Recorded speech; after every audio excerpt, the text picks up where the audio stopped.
ನಮಸ್ತೆ ಸ್ನೇಹಿತರೆ, ಇವತ್ತಿನ ಕನ್ನಡ ಕಲಿಕೆ ಕ್ಲಾಸಲ್ಲಿ 6ನೇ ತರಗತಿ ಪಾಠ 10 ಐಕ್ಯಗಾನ ಅನ್ನೋ ಒಂದು ಪದ್ಯ ಇದೆ. ಅದಕ್ಕೆ ಇರೋವಂಥ ಒಂದು ವಾಕ್ಯದಲ್ಲಿ ಉತ್ತರಿಸಿ ಅನ್ನೋ ಮೇಯ್ನಲ್ಲಿ ಮೊದಲನೇ ಪ್ರಶ್ನೆ, ಐಕ್ಯಗಾನ ಪದ್ಯದಲ್ಲಿ ಮರದ ಕೊಂಬೆ ಹಾಗೂ ಬುಡ ಏನನ್ನು ಸಂಕೇತಿಸುತ್ತದೆ ಅಂತ ಇದೆ.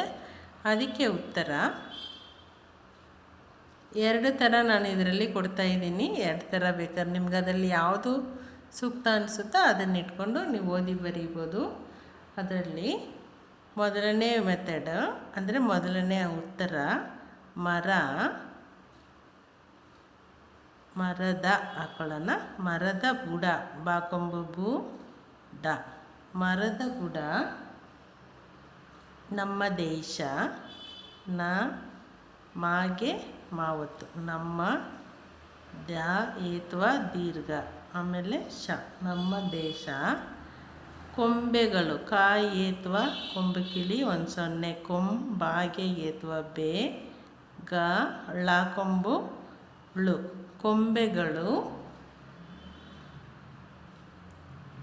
ಭಾರತೀಯರು ಕಿಳಿ ಭಾ ರ ತಾಗುಡಿಸುಂದೀರ್ಘ ತೀ ಯ ರ ಕೊಂಬು ನೂಗೆ ನಾವತ್ತು ಭಾರತೀಯರನ್ನು ಸೂಚಿಸುತ್ತದೆ. ಸ ಕೊಂಬು ಕಿಳಿಸು ಚಾಗುಡಿಸು ಚಿ ಮತ್ತು ಸಾಕೊಂಬು ಸೂಚಿಸು ತಾಗೆ ತಾವತ್ತು ತ ದಾಗೆ ಏತ ಸೂಚಿಸುತ್ತದೆ ಅಂತ ಬರಿಬೋದು. ಅಥವಾ ಇನ್ನೂ ಒಂಥರನೂ ಬರಿಬೋದು. ಅದು ಹೇಗೆ ಅಂದರೆ ಸ್ವಲ್ಪ ಚೇಂಜ್ ಇರುತ್ತೆ ಅಷ್ಟೇ, ಮೀನಿಂಗ್ ಎಲ್ಲ ಒಂದೇ ಥರನೇ ಇರ್ತದೆ. ಮರದ ಕೊಂಬೆಗಳು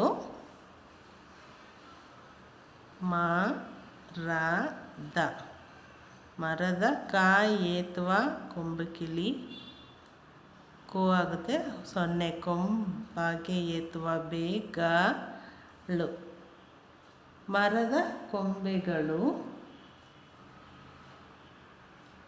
ವಿವಿಧತೆ ವಾಗುಡಿಸು ವಿ ಮತ್ತು ವಾಗುಡಿಸು ವಿ ಧ ತಾಗೆ ಏತ್ವ ವಿವಿಧತೆ. ಮರ ಮರ ಆ ಈ ಬರುತ್ತಲ್ಲ, ಅಂದರೆ ಸ್ವರ ಏ ಕ ತಾಗೆ ಏತ್ವ ಮರ ಏಕತೆ ಯ ಕೊಂಬು ನೂಗೆ ನಾವತ್ತು ಏಕತೆಯನ್ನು ಸೂಚಿಸುತ್ತದೆ. ಸ ಕೊಂಬು ಕಿಳಿಸು ಚಾಗುಡಿಸು ಚಿ ಸಾಕೊಂಬು ಸು ತಾಗೆ ತಾವತ್ತು ಸೂಚಿಸುತ್ತ ದಾಗೆ ಏತ್ವ ಸೂಚಿಸುತ್ತದೆ ಅಂತ ಬರೀಬೋದು. ಎರಡನೇ ಪ್ರಶ್ನೆ, ಐಕ್ಯಗಾನ ಪದ್ಯದಲ್ಲಿ ಹಸುಗಳ ಬಣ್ಣ ಹಾಗೂ ಹಾಲಿನ ಬಿಳುಪು ಏನನ್ನು ಧ್ವನಿಸುತ್ತದೆ ಅಂತ ಇದೆ. ಅದಕ್ಕೆ ಉತ್ತರ ಹಸುಗಳ ಹ ಸಾಕೊಂಬು ಸು ಗ ಳ ಹಸುಗಳ ಬಣ್ಣ ಗೆ ನಾವತ್ತು ಹಸುಗಳ ಬಣ್ಣ ನಮ್ಮ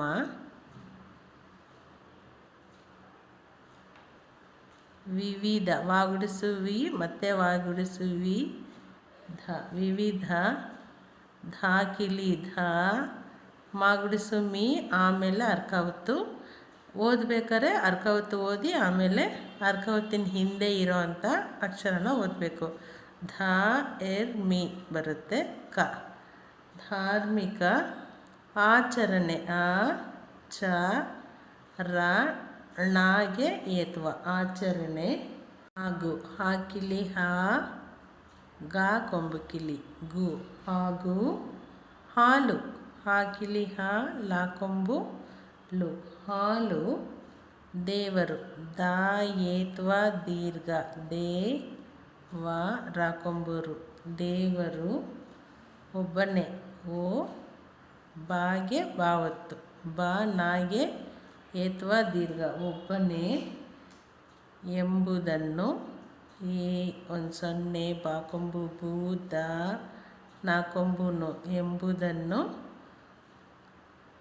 ಧ್ವನಿಸುತ್ತದೆ. ದಾ ನಾಲ್ಕನೇದಾಗಿ ವಾವತ್ತು ಧ್ವಾ ನಿ ಸಾಕೊಂಬು ಸು ತಾ ಅದಕ್ಕೆ ತಾವತ್ತು ಧ್ವನಿಸುತ್ತ ದಾಗೆ ಏತ್ವ ಧ್ವನಿಸುತ್ತದೆ ಅಂತ ಆಗುತ್ತೆ. ಮೂರನೇ ಪ್ರಶ್ನೆ, ಹಾರಾಡುವ ಧ್ವಜ ಯಾವುದರ ಸಂಕೇತವಾಗಿದೆ ಅಂತ ಇದೆ. ಅದಕ್ಕೆ ಉತ್ತರ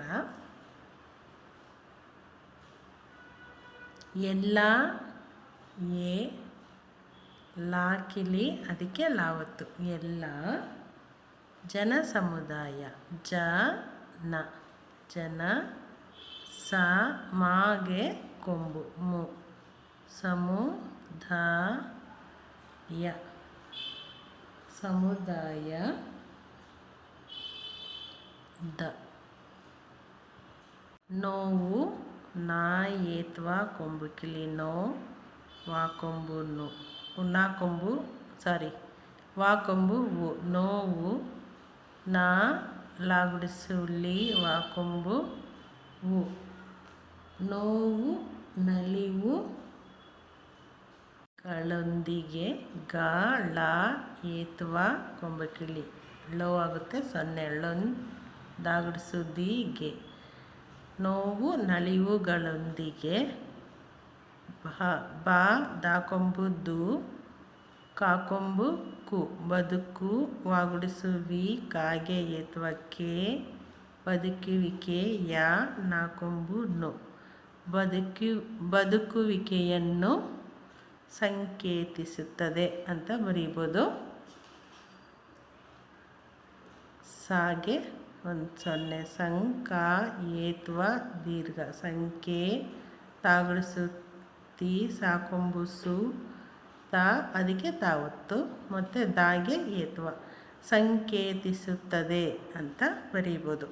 ನಾನು ಪ್ರತಿಯೊಂದು ಪ್ರಶ್ನೆಯಲ್ಲಿ ಬರುವಂತಹ ಅಥವಾ ಪ್ರತಿಯೊಂದು ಪ್ರಶ್ನೆ ಉತ್ತರ ಬರುವಂತಹ ಎಲ್ಲ ಅಕ್ಷರಗಳನ್ನು ಯಾಕೆ ಗುಣಿತಾಕ್ಷರದಿಂದ ಹೇಳ್ತಾ ಇದ್ದೀನಿ ಅಂತಂದರೆ, ಹಲವಾರು ಜನಕ್ಕೆ ಆ ಗುಣಿತಾಕ್ಷರಗಳು ಬರೆಯೋದು ರಾಂಗ್ ಆಗುತ್ತೆ. ಪ್ರೊನೌನ್ಸಿಯೇಷನ್ನು ಅಂದರೆ ಉಚ್ಚಾರಣೆಗೆ ತಕ್ಕಂಗೆ ಬರೆಯೋದಕ್ಕೆ ಬರಲ್ಲ.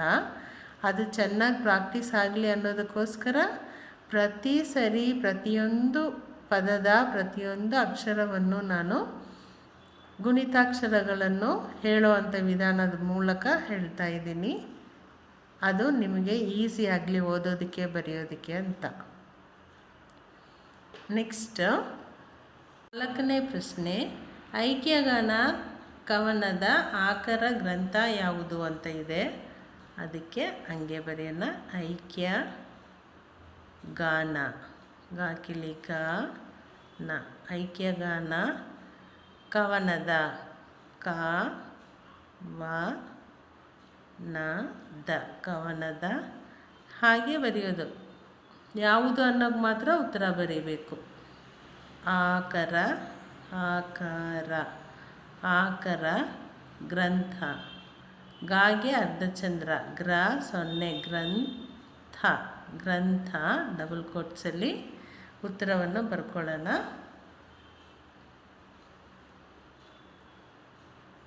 ಪ್ರೀತಿ ಇಲ್ಲದ ಪ ಗುಡಿಸು ಪಿ ಅರ್ಧಚಂದ್ರ ದೀರ್ಘ ಪ್ರೀ ತಾಗುಡಿಸುತ್ತಿ ಯಾಗುಡಿಸು ಈ ಲಾಗೆ ಲಾವತ್ತು ಲ ದ ಪ್ರೀತಿ ಇಲ್ಲದ ಮೇಲೆ ಮಾ ಏತ್ವ ದೀರ್ಘ ಮೇ ಲಾಗೆ ಏತ್ವ ಮೇಲೆ ಎಂಬ ಇಲ್ಲ ಇಷ್ಟೇ ಇದ್ದರೆ ಸಾಕು. ಐಕ್ಯಗಾನ ಕವನದ ಆಕರ ಗ್ರಂಥ ಪ್ರೀತಿ ಇಲ್ಲದ ಮೇಲೆ ಎಂಬುದು ಅಂತ ಬೇಕಾದ್ರೂ ಹಾಕೊಬೋದು. ಹೇಗೊಂದು 0 ಎಂ ಬಾಕೊಂಬು ಬು ದಾಗುಡಿಸು ದಾಕೊಂಬು ದು ಎಂಬುದು ಅಂತ ಬರಿಬೋದು. ಈಗ ಇದೆಲ್ಲವನ್ನು ಒಂದ್ಸರಿ ಹೇಳ್ಬಿಡೋಣ. ಐಕ್ಯಗಾನ ಪದ್ಯದಲ್ಲಿ ಮರದ ಕೊಂಬೆ ಹಾಗೂ ಬುಡ ಏನನ್ನು ಸಂಕೇತಿಸುತ್ತದೆ ಅಂತ ಇದೆ. ಅದಕ್ಕೆ ಉತ್ತರ ಮರದ ಬುಡ ನಮ್ಮ ದೇಶ, ಕೊಂಬೆಗಳು ಭಾರತೀಯರನ್ನು ಸೂಚಿಸುತ್ತದೆ ಅಂತ ಬರೀಬೋದು. ಅಥವಾ ಮರದ ಕೊಂಬೆಗಳು ವಿವಿಧತೆ ಮರ ಏಕತೆಯನ್ನು ಸೂಚಿಸುತ್ತದೆ ಅಂತಲೂ ಬರಿಬೋದು. ಇದೆರಡರಲ್ಲಿ ಯಾವುದು ಬೇಕಾದ್ರೂ ನೀವು ಬರಿಬೋದು. ಎರಡನೇ ಪ್ರಶ್ನೆ, ಐಕ್ಯಗಾನ ಪದ್ಯದಲ್ಲಿ ಹಸುಗಳ ಬಣ್ಣ ಹಾಗೂ ಹಾಲಿನ ಬಿಳುಪು ಏನನ್ನು ಧ್ವನಿಸುತ್ತದೆ ಅಂತ ಇದೆ. ಅದಕ್ಕೆ ಹಸುಗಳ ಬಣ್ಣ ನಮ್ಮ ವಿವಿಧ ಧಾರ್ಮಿಕ ಆಚರಣೆ, ಅಂದರೆ ವಿವಿಧ ಧಾರ್ಮಿಕ ಆಚರಣೆ, ಹಾಗೂ ಹಾಲು ದೇವರು ಒಬ್ಬನೇ ಎಂಬುದನ್ನು ಸೂಚಿಸುತ್ತದೆ ಅಂತ ಬರೀಬೋದು. ನೆಕ್ಸ್ಟ್ ಮೂರನೇ ಪ್ರಶ್ನೆ, ಹಾರಾಡುವ ಧ್ವಜ ಯಾವುದರ ಸಂಕೇತವಾಗಿದೆ ಅಂತ ಇದೆ. ಅದಕ್ಕೆ ಉತ್ತರ ಎಲ್ಲ ಜನ ಸಮುದಾಯದ ನೋವು ನಲಿವುಗಳೊಂದಿಗೆ ಬದುಕುವುದನ್ನು ಸಂಕೇತಿಸುತ್ತದೆ ಅಂತ ಬರೀಬೋದು. ನಾಲ್ಕನೇ ಪ್ರಶ್ನೆ, ಐಕ್ಯಗಾನ ಕವನದ ಆಕರ ಗ್ರಂಥ ಯಾವುದು ಅಂತ. ಅದಕ್ಕೆ ಉತ್ತರ ಐಕ್ಯಗಾನ ಕವನದ ಆಕರ ಗ್ರಂಥ ಪ್ರೀತಿ ಇಲ್ಲದ ಮೇಲೆ ಎಂಬುದು ಅಂತ ಬರಿಬೋದು. ಇದಿಷ್ಟನ್ನು ಚೆನ್ನಾಗಿ ಹೇಳ್ಕೊಂಡು ಪ್ರಾಕ್ಟೀಸ್ ಮಾಡಿದರೆ ನಿಮಗೆ ಕನ್ನಡ ಓದಲು ಬರೆಯಲು ಸುಲಭವಾಗುತ್ತೆ. ಐಕ್ಯಗಾನ ಪದ್ಯದಲ್ಲಿ ಹಸುಗಳ ಬಣ್ಣ ಹಾಗೂ ಹಾಲಿನ ಬಿಳುಪು ಏನನ್ನು ಧ್ವನಿಸುತ್ತದೆ ಅಂತ ಇದೆ. ಅದಕ್ಕೆ ಉತ್ತರ ಹಸುಗಳ ಹ ಸಾಕೊಂಬು ಸು ಗ ಳ ಹಸುಗಳ ಬಣ್ಣ ಬಣ್ಣಗೆ ನಾವುತ್ತು. ಹಸುಗಳ ಬಣ್ಣ ನಮ್ಮ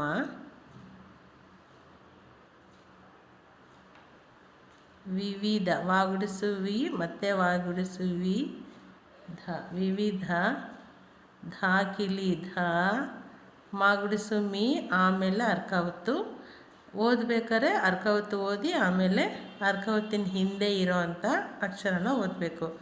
ಧ ಎರ್ ಮೀ ಬರುತ್ತೆ ಕ. ಧಾರ್ಮಿಕ ಆಚರಣೆ ಆ ಚ ರ ಣಗೆ ಏತ್ವ ಆಚರಣೆ